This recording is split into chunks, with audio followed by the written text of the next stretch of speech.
Muy buenas noches, o las noches que puedan, como les decimos siempre, porque, bueno, la cosa no sea ligera, la cosa se espesa. Qué fin de semana hemos pasado, ¿no? Qué nivel de tensión, qué nivel de indignación. No sé si habrán leído, seguramente sí, pero quería empezar por ahí un tuit del ministro de Medio Ambiente, de Juan Cabandier, contando que 3 horas antes de la conferencia de prensa de ayer, Larreta le había pedido a la ministra Bisotti 60 respiradores porque la situación en Cava estaba colapsada. Y después de hacer ese pedido, esperó 3 horas y dio su conferencia de prensa. Y bueno, ¿qué iba a hacer, no? Pobre. Había un tribunal que le ordenaba rechazar el decreto presidencial. Hemos llegado realmente a un grado de cinismo, de runfla y de generación de lo que entendemos por política, que la verdad, muy bien, alguien que se muteó, muy bien, me salían como burbujitas. Que bueno, de vez en cuando uno tiene que ponerse burbujeante, cada uno sabrá cómo, porque es difícil de soportar, y hoy las noticias empezaron a ser bravas, porque precisamente el decreto presidencial tenía por objeto evitar lo que empezó a pasar hoy en el AMBA. En Cava, emblemáticamente, el Hospital de Clínicas ya no puede aceptar más gente y la tiene que empezar a derivar. Tiene que empezar a derivar nada menos que el Hospital de Clínicas a los enfermos que llegan con COVID. En La Plata también hay falta de camas. Hoy una enfermera de Cava falleció en el remis que la llevaba hacia la provincia de Buenos Aires en busca de una cama. Y tal como estaba previsto, como la lógica lo indica, y como había explicado el presidente, el AMBA derrama, es el único derrame que conocemos hasta ahora, el derrame de COVID. Otro derrame nunca, siempre nos han hablado de otros derrames, pero nunca los hemos conocido. Este derrame sí se da porque hay ciudades como La Barría, como Mar del Plata, y muchas otras más, de las que llegan noticias similares. Ese momento tan temido, porque dejamos de hablar durante mucho tiempo de lo que significaba el COVID en los casos graves. Nos habituamos de alguna manera a centrarnos, a engañarnos a nosotros mismos, a relajarnos, en parte porque el manejo de la pandemia, de la primera ola de la pandemia, fue muy bueno y nos permitió precisamente que tuviéramos más en mente los casos leves de los conductores de televisión, de las actrices, de los funcionarios que uno ve que tienen la enfermedad y a las 2 semanas los ve de nuevo en acción. Pero de alguna manera fuimos olvidándonos de los casos extremos, de la muerte de soledad, de la gente que la pasa mal, que necesita el respirador, que a veces no lo encuentra, que aunque lo encuentre a veces no le alcanza. Y nadie quiere arruinarle la noche a nadie, pero a veces hay que hablar de estas cosas, porque tenemos una parte todos de negadores, pero acá hay lamentablemente una fuerza política que no es política en realidad, es decir, hace política. Tiene el gobierno de la Ciudad de Buenos Aires, ha tenido el gobierno nacional, tiene el gobierno de varias provincias, tiene el gobierno de varias localidades del conurbano, de varias ciudades del interior de la provincia de Buenos Aires y de otras ciudades del país. Pero es un tipo de política basada en en algo que todavía no terminamos de descular.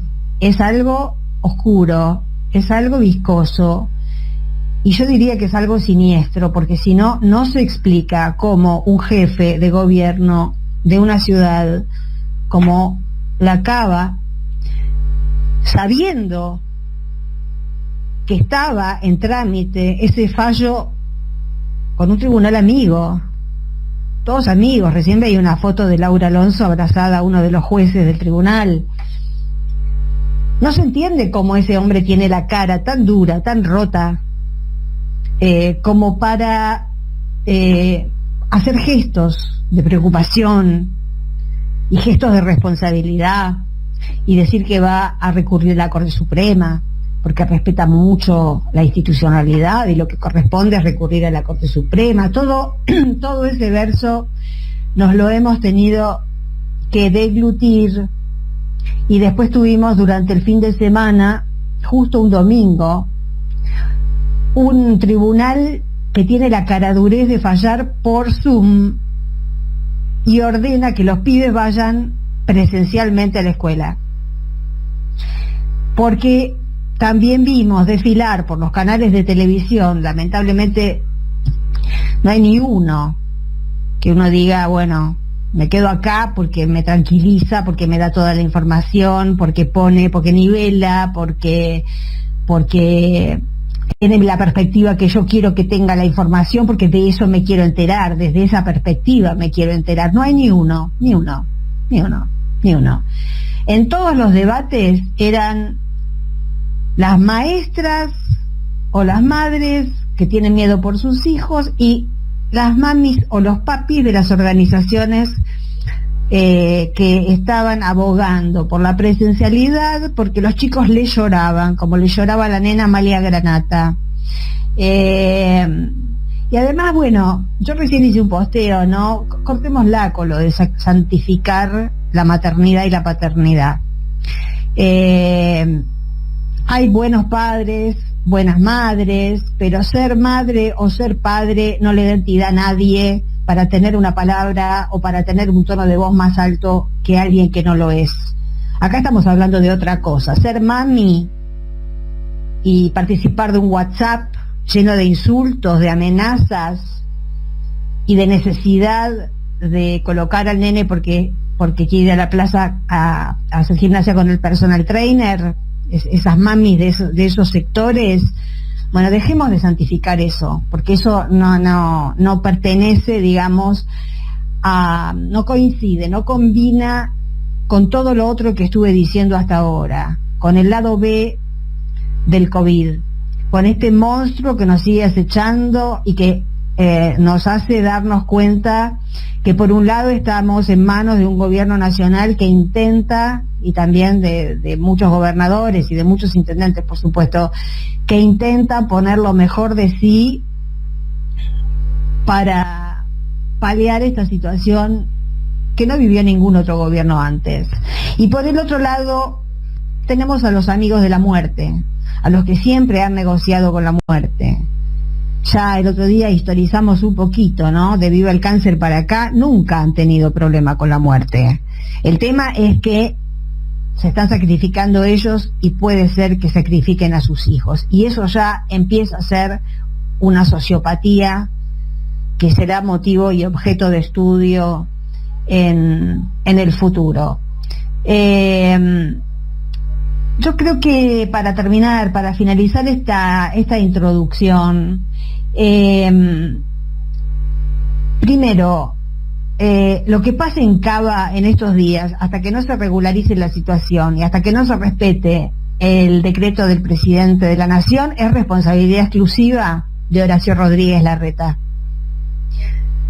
El colapso de Cava y las personas que se enfermen, que se contagien y que no encuentren cama en esta ciudad van a ser responsabilidad del jefe de gobierno, que mintió descaradamente una vez más y que hizo una puesta en escena durante la conferencia de prensa de ayer, sabiendo que el sistema sanitario no da y que el decreto presidencial no tenía una intención vinculada a la educación, sino que era un decreto que estaba íntimamente vinculado a la necesidad sanitaria de evitar la circulación de personas en las calles.